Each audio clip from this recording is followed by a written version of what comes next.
Ever wonder how real ops intel blurs into impossible conspiracies hidden in plain sight? Strap in for MD Michael Selig, decorated Marine A6E combat pilot, Desert Storm, 5 air medals, including Valor, Netflix and Showtime filmmaker, and author of international bestseller Hush. For thriller buffs, vets, and truth seekers questioning reality. Welcome to the Wellness Driven Life Show, where you're about to go on a wellness driven ride.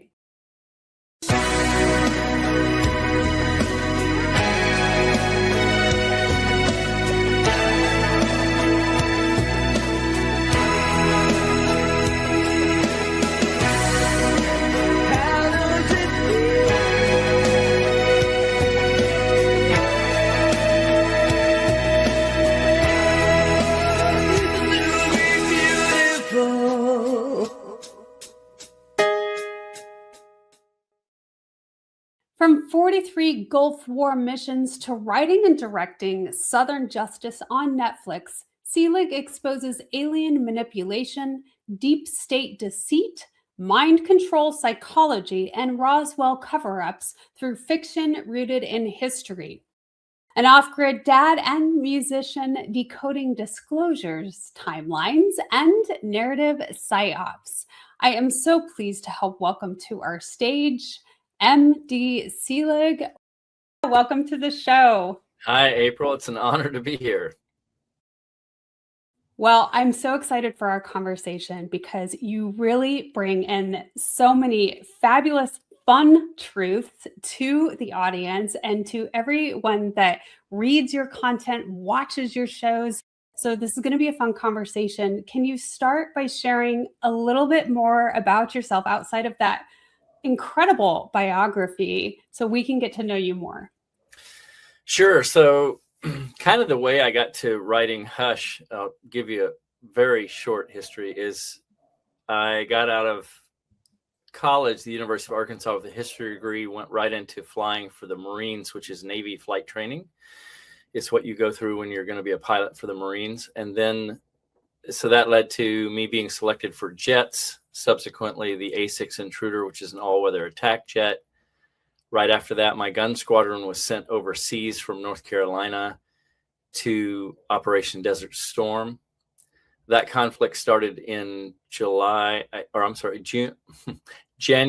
11th of 1991. You can look at those dates, but I think it's January 11th, but it was 1991.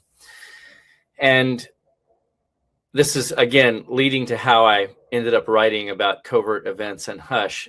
I had three antennae happening. I was flying combat missions, which had nothing to do with weapons of mass destruction. And then I was the intelligence officer for the Squadron, reading all the top secret traffic coming in from around the world. None of that had to do with weapons of mass destruction. And then I was eating in the mess hall each night in the officer's mess, and we had a huge CNN TV. And they were all talking about weapons of mass destruction. So I had a sense that in my confusion about what was really happening and who was really driving in events, I just had a sense that there was a bigger hand at play, like a shadow hand. And so I got out of the military after one tour as a pilot and went right into screenwriting. I've always been a kind of a writer, storyteller. So I went into LA and just did the regular screenwriting thing that led to directing and producing. And then subsequently, I wrote for other production companies. And I've always been a super intense researcher because I have to insanely research something before a scene kind of splats out on the page. I have to visually see everything happening. So that's what led to writing Hush. And Hush is basically your covert history from about 1940, dealing with alien traded technologies, alien transactions between, obviously, ETs and humans. So I think it's a fun read, and it's just recently become an international bestseller, so people are having fun with it. So hopefully you can enjoy the book. You know, it's fascinating too, because you have talked about a little bit in the description of the book how nonfiction exposes, things that we didn't realize was really real, right? And so you bring that color to the pages and to the forefront through experiences, research, historical aspects. So do you want to talk a little bit more about what has it been like for you through the research and through history? What sort of things have you discovered that were really aha moments for you during the process and the writing of this book? Sure. So I will give you a hint. The female protagonist, Viola Kells, who's a 30-year-old physicist in the book, is really me. And the reason she's me and the reason I use her as a vehicle is because in my research over the years, I'm a complete skeptic. There's no such thing as aliens or off-world planets and that have life and blah, blah, blah, right? I come from the old school. No, if you said anything about aliens, people looked at you sideways. So what happened for me through the years of research is just over and over, I got clunked on the head like I'm being hoodwinked here. I have been deceived my entire life because there is just volumes of evidence in any area you look. I'll give you an example for Roswell. There's just literally hundreds of people who have come forward, not only on deathbed confessions, but just throughout time since then. Some of them have committed suicide, which we know they didn't commit suicide. We call it death by suicide. In other words, they were kind of taken out because they started to speak a little too much. And that type of thing over many, many covert events that I researched, which you'll kind of get a history of your alien traded technologies and your alien transactions with humans throughout the book. And there's certainly an audible version as well. But it was for me a constant, and still is to this day, a constant. How can I be so deceived? How is it that they do that? I mean, I consider myself kind of a smart person, and I have been absolutely deceived, right? And then I think, well, in a way, the smarter you are, the harder you fall because you think you can't be. Yes. Right. So, and what's interesting is now that I have volumes of information, I'll present it to like some of my dearest friends who are like physicists, and they just look at me like, you are out of your mind. There's no such thing as anti-gravity ships. And that's not feasible yet. So then I realized, yeah, of course, the smarter you are, you're going to have it in front of your face, and that's coming very soon. So anyway, that's what's happened for me is it's been constantly, even to this day, the amount of deception is just of how they do it. The mind control is pristine. It's amazing. It is so common with like you say, the smarter you are, and so my own experiences have really led to that as well. I have a background in law enforcement, and I remember the first time that there's a few things that come up, but the first time that I wanted to experience hypnotherapy, and the guy totally ruined it, not the way you should do it, but said, well, you can't be hypnotized because you're a police officer. You're not going to be able to be hypnotized. You're too skeptical. And other things that come about, like when we talk about these secrets and all of these truths being hidden from us, I very much remember and recall when we were being trained in training, and they said, you have to watch out for the calls that come in for people who are claiming that reptilians are out to kill them. And it was a very real thing for us because they literally thought that when police officers came through the door that they were reptilians and they would shoot them. And so it was a life or death sort of situation. And I remember hearing that and thinking, are you for real? Like this is serious? But the more that I dive into and having discussions with more and more people, and it's coming so much more to fruition in the forefront when, obviously we are not alone in this let's say multiverse, right? There's so many possibilities and so many life forms and all of the things of what we do not know. And when we get to see those little glimpses of it and we start to question ourselves, like, what is our reality? It is something that hits us a lot harder. Yeah, it's you go through the 5 stages of grief, right?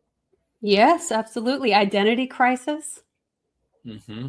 Yeah, it's a wild thing to kind of start to realize, like, oh, what's around us is much more alive and exciting and very complex and multidimensional. And I'm going to play the brief commercial that we have coming, but let's go into after that some of the things that why we create the things in motion pictures, right? To really start exposing and bring a little more ease to people to have more awareness of what is really happening. Stay tuned. Are you ready to take control of your ride to wellness? Rev up with Driven Living. Visit www.drivenliving.com and buckle up for a journey. Get exclusive access to our Wellness Driven Life Show guest portal, where you can dive deep into the minds of our esteemed guests. Sign up for our newsletter and get insider scoops on these distinguished personalities. It's like having a backstage pass to their life-changing wisdom. But that's not all. You'll also receive a free hug. You heard me right, a free hug. An enlightening ebook from the Driven Living team. Discover the science-backed benefits of hugging yourself. It's a fill-up for your wellness tank. Because at Driven Living, we believe in fueling your journey to wellness, both physically and psychologically. So what are you waiting for? Visit www.drivenliving.com today. Welcome back, everyone. We're here with the incredible MD Selig and speaking about his new book, Hush. Now, we have described a little bit about our experiences and how even as a brilliant human being, sometimes when we're exposed to things that we're really questioning, we question ourselves and we don't understand. And so this book really helps expose a little bit more. It brings the person into that character where they can relate to a lot of other experiences. I love how you begin the book. It starts out with a really huge bang. It really drives you in. And I've also seen a couple of your movies, and what I loved about it in particular, and I can't remember the name, so I apologize, but you are the starring character, and it's got this beautiful 80s vibe, and that was such a magical time period, I feel, and so that definitely draws in at least an audience such as myself, and I want to keep watching because I like that 80s vibe. So let's talk about some of the things that really drove you into creating things like that, why it's important for you to expose such things. Sure. So I think for me, in storytelling in general, I find that's kind of my love vibe in the sense, because I've learned over time that I get so much from stories that as I've learned to write over time and express myself better, some people are really good at cooking for other people, and that's kind of their, whatever you call it, their love letter to everyone. Like, they want to cook for you when you're in their house. And I love cooking for friends too. Like, steaks on the grill I'm pretty good at that. But anyway, I have kind of learned through story that I really enjoy creating visuals that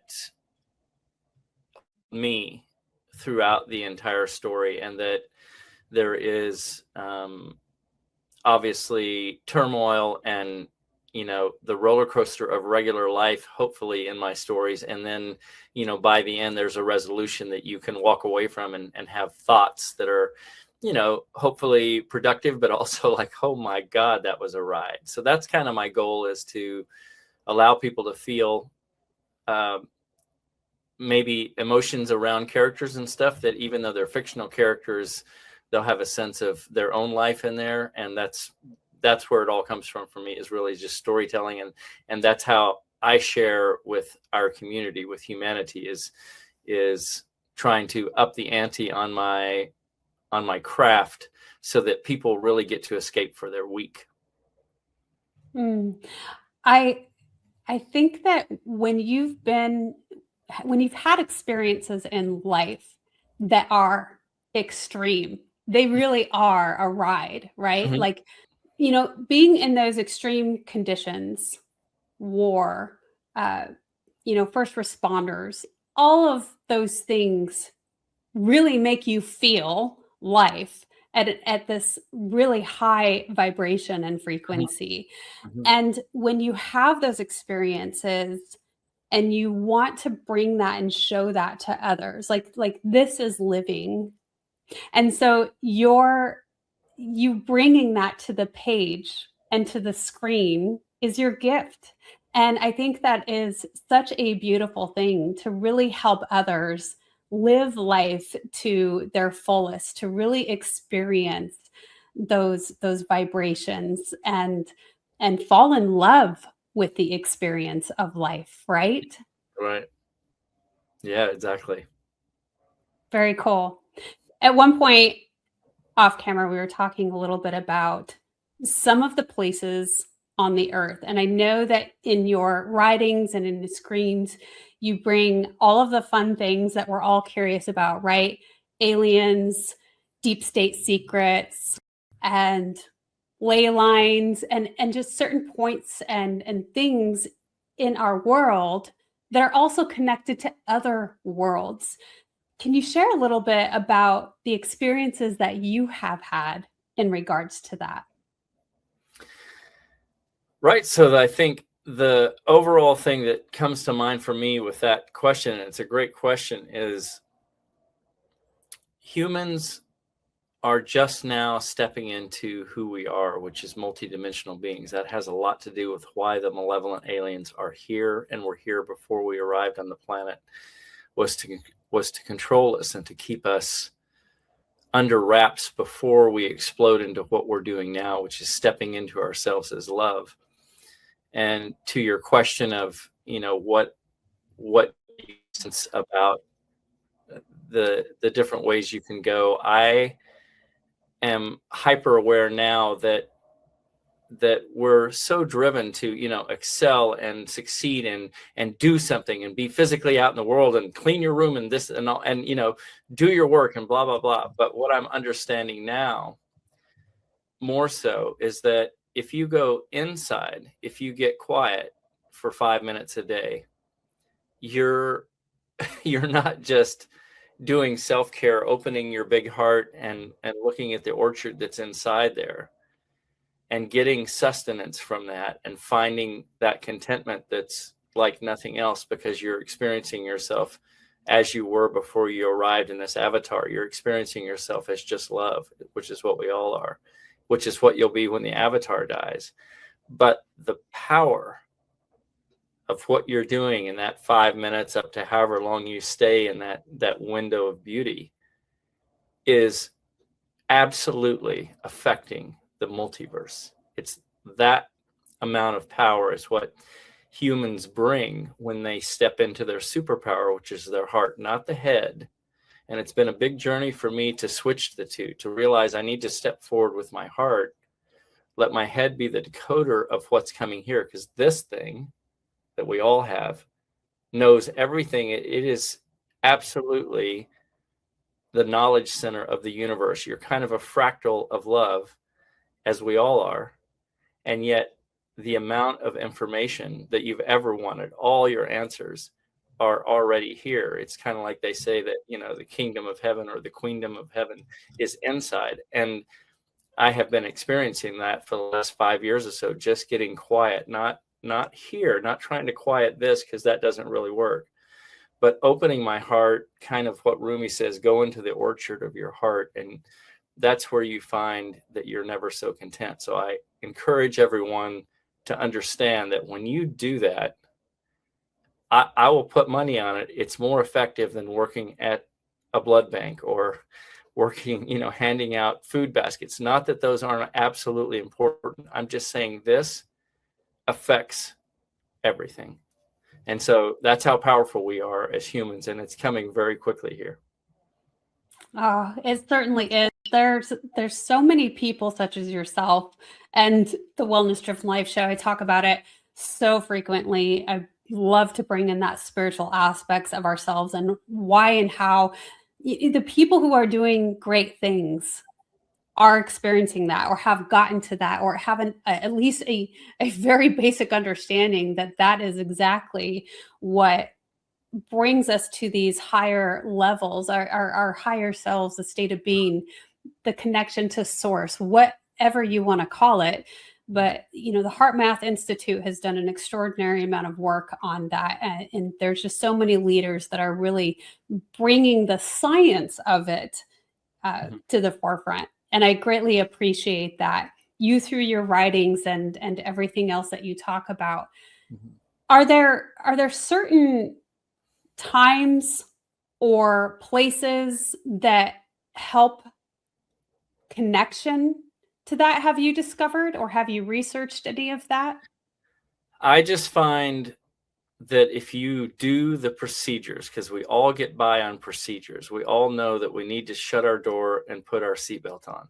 There's basics that you have to do to get through your life, right? You have to be gentle with people because honey attracts more, right, than vinegar, right? So you learn some basic procedures in life to get through. And what I've learned about going inside and trying to open my heart is that the discipline of showing up each day. And I tell everybody, look, all of us are on the toilet for at least 5 minutes a day. If we can do that, can we find 5 minutes to turn off all technology and get quiet? Yeah, we can. What I find is when I get up in the morning, I just don't allow technology on at all anymore. I fix a little quiet breakfast, some, bacon and eggs and some coffee. And then I light my little piece of sage and I sit near a window where there's sun. Sometimes there's not sun, but the point is that I've created my little cathedral and everyone can do it, whether you're in a hotel room or wherever you live. But I can't encourage enough. I think of it as going to the gym. You have to show up and you just get better at it very quickly. And my experience is it's the discipline of every day. And what I find is it is by far, without a doubt, the most important thing I do every day. And it's the excitement. It's now the most exciting time of my day because as I get closer to experiencing myself as love even more, in other words, not just for a minute or so, but for an extended period of time where I'm just in love. I'm not seeking anything. No one is seeking me. I'm not really even there. I'm just experiencing myself as love. That contentment can go on. And sometimes I've been there for 3 hours where I'm just like, there's nothing more exciting or more important in my day today. If people get mad and I miss a meeting, I'm down. I'm good with that. It's that powerful to really remember who you were as you came in. And we all have to do it, but it really does mean showing up each day. So that's what I urge is just pick your time. I don't care when it is, but find your 5 minutes and defend it. Defend it. Don't let people intrude. Let people know, I know for the next 30 minutes, I won't call you and you don't have to have an excuse. You just say, I'll get to you at this time frame. And when you defend it, it's kind of like defending self-care, right? It's the most important thing you'll do. And you'll find that cathedral it's the best. And once again, you're helping more people in the multiverse just by getting quiet and experiencing yourself as love, more so than any physical act that you'll do out on the planet. Oh, MD, I really appreciate how you bring in the multiverse because many people will say, you're the first person that I've heard really refer to the exposure of like your gift of support to the world, right, to those around us. That's what you typically hear, is that when you change yourself and you love yourself and you go within, it affects everything, right? Because we are energetic beings. And so it radiates that love onto others, and we feel that. We don't see it, but we feel it. Right. And so you're the first person who has really gone into this. Doesn't just affect us here and now in this particular physical realm, but it is affecting everything, the multiverse, different dimensions. It is affecting everything. And I think that that is such a powerful statement to make. And I also love that you bring in that defending your time, defending your self-love. We as human beings, we come into a really difficult situation, right? And it's all about bringing ourselves back to that self-love and that self-knowing. And we have all of the hard life hits, and we get knocked down and knocked down and knocked down, and it makes it difficult to get that. But at the same time, isn't that the challenge? Isn't that the beauty of the challenge, right? It's like, okay, I'll take that on. Right. You know, and so what a cool way to describe that. And what is, I know that you've been working on this for a few years now, of really going within. Have you had any very awesome experiences of knowing thyself through this process? I have. That's a great question. And so it's like, all I can equate it to, it's like when you are doing the regular exercise that you do, whatever your thing is. And on some days you just feel like you're just really killing it. Like you're just smooth. If you're a runner, you're smooth in your stride.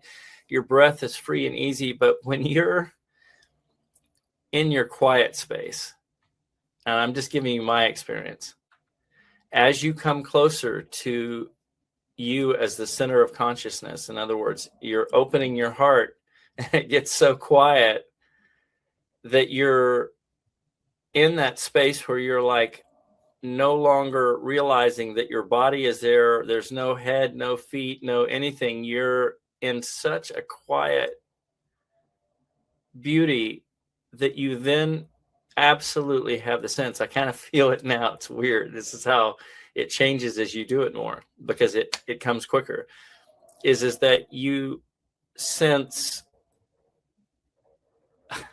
it's unspeakable. All I can say is just go there. It happens to everyone. There's no guru masters here. All the Buddhas, all the Amandamaya Mars, all of the gurus, female and male throughout time, Rumi, everyone, they all say the same thing, you know, just get quiet.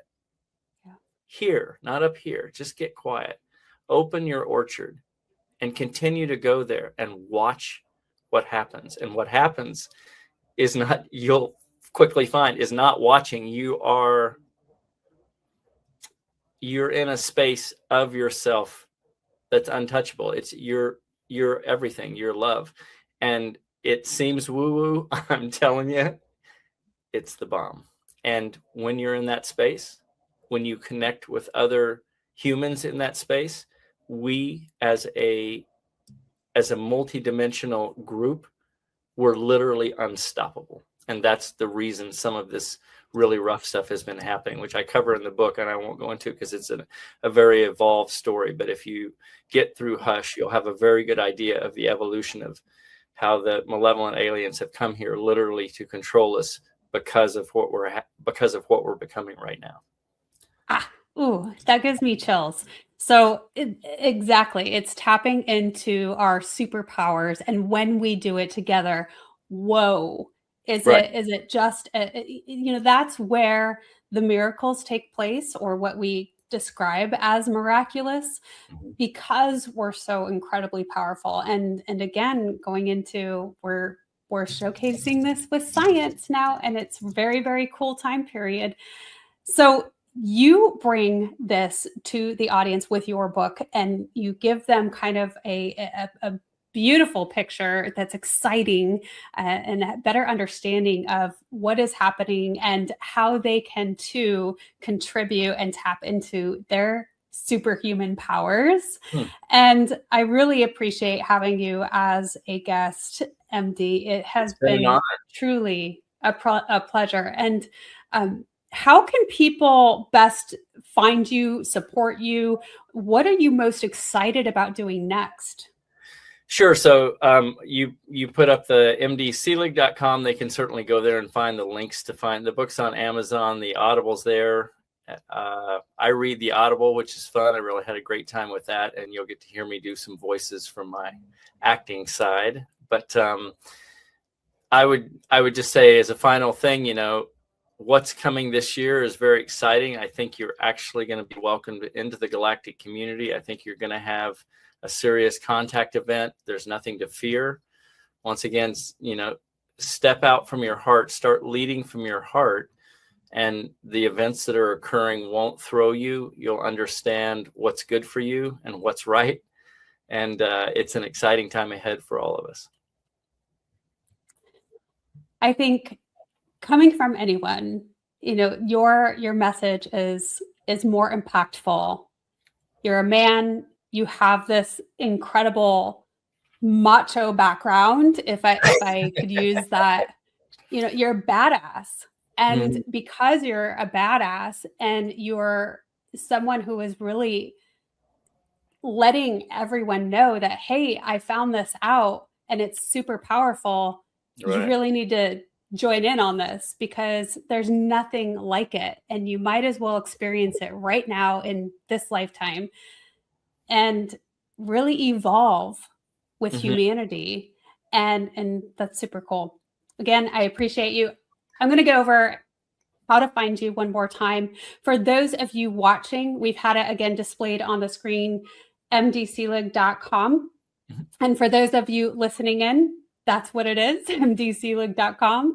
Check out his book, get his book. It's also on Audible, easy access. So you can tune in when you're doing all the things, or you can sit and read it.